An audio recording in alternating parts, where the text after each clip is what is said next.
Hi there, I'm Rebecca and a really warm welcome back to my channel, PumpkinBecki.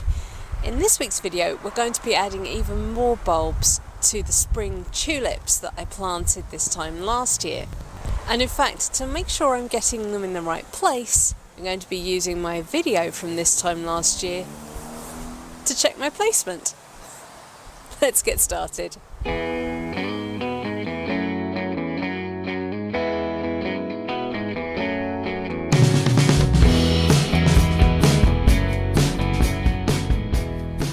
I don't know what is going on around here today. The road is so noisy, there's stuff going on, there's people. I've obviously missed out on some urgent notification that something was happening here today. But my window for planting bulbs is closing, so as it's been dry for a couple of days, now is pretty good for actually getting the job done. It's about 8-9 degrees here today. Yesterday it was about 4 or 5 degrees, and that's been quite a sharp drop off in temperature, so winter is just around the corner for us. We've had quite a lot of rain just lately, but for the last couple of days it's been quite dry, so hopefully the delightful clay chalk flint that I garden in won't be too claggy. And I've got with me some horticultural grit and also some sand to add to planting holes, which should help. So what actually did I buy? I got a pack of 25 allium super globe mixed, so that's white right through to dark purple and then every sort of lilac-y lavendery shade in between. I went for 3 packs of tulip pink prints. They should come out at the same time as purple prints and Diana. And then because I really liked them, but I wasn't sure that I had bought them, and I thought the best way to identify them was to actually buy some more that I knew were them. I bought myself 3 packs of Mystic Van Eijk. You'll remember those from last year. I did also buy myself a pack of wild garlic, but I didn't quite realise how they were being sent to me. They don't come as a dried bulb. They were in compost and I didn't open the pack and they all rotted, and I'm really sad and fail.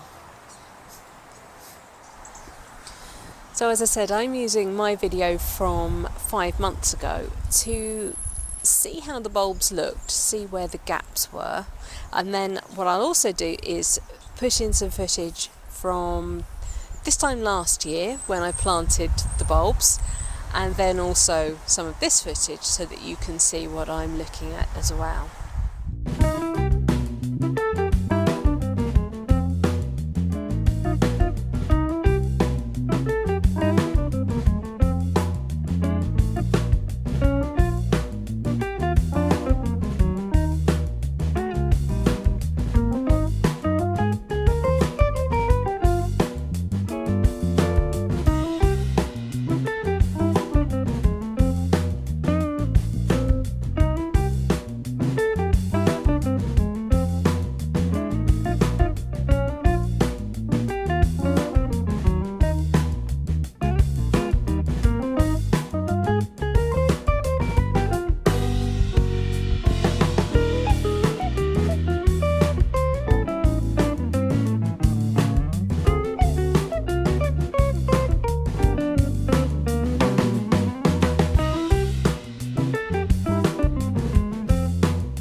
The ones that I think are Mystic Van Eijk were located in that area of the garden. There were only maybe 10 of them, I suppose, looking at the video, and they were all up there, and they looked really gorgeous with the Saigon that came out at about the same time. What I'd like to do is then start to drift them down this way a little bit to incorporate them into the whites, pinks and purples that are here.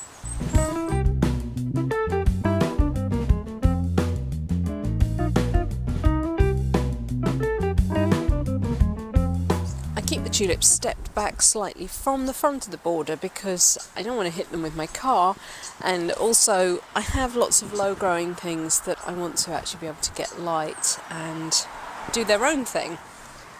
I planted quite a clump behind the ferns that you can see there, and then there was also a lovely bank of them in front of these irises. So I'm pretty confident that the place I need to fill is the bit just beyond that fern, and around the peony that you can see is sort of there. There's a dried up clump is my peony.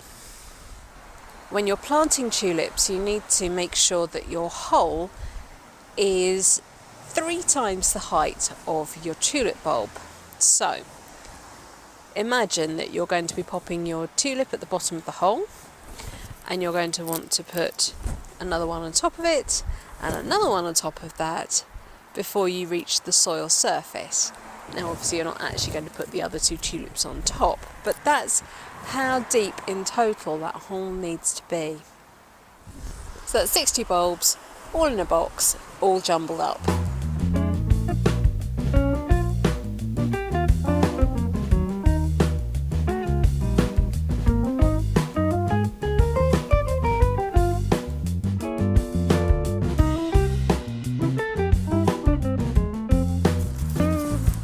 You might think it's really strange that I am not using a spade for this job and that I am just using my trusty bronze trowel. But it's because there's so much in this border, so many bulbs, so many perennials, herbaceous things that have already died down. I just risk hitting too many things. Something I have noticed is a huge increase in the number of earthworms, which is absolutely wonderful. That means this ground is thriving.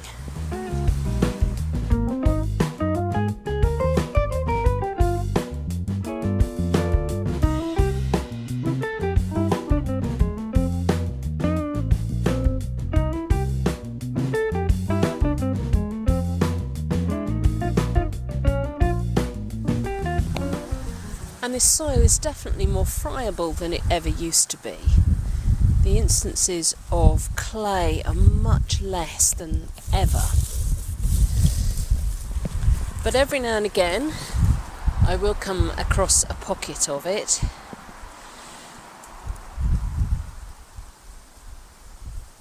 This is just pure clay.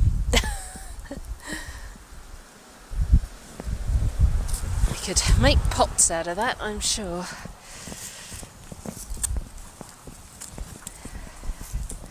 And in small doses, it's great. But a great big hard pan of it is not great.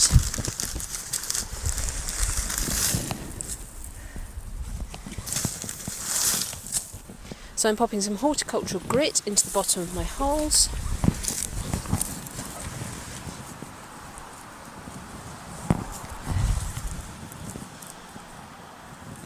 And setting the bulbs on top of that.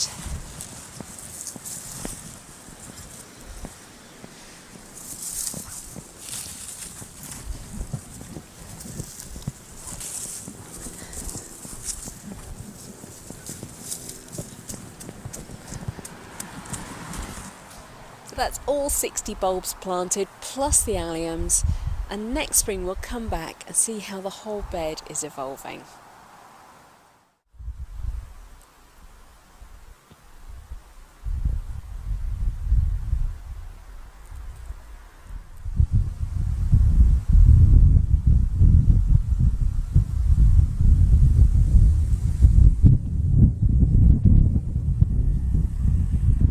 Right, that's it for this week's video. Thank you so much for watching.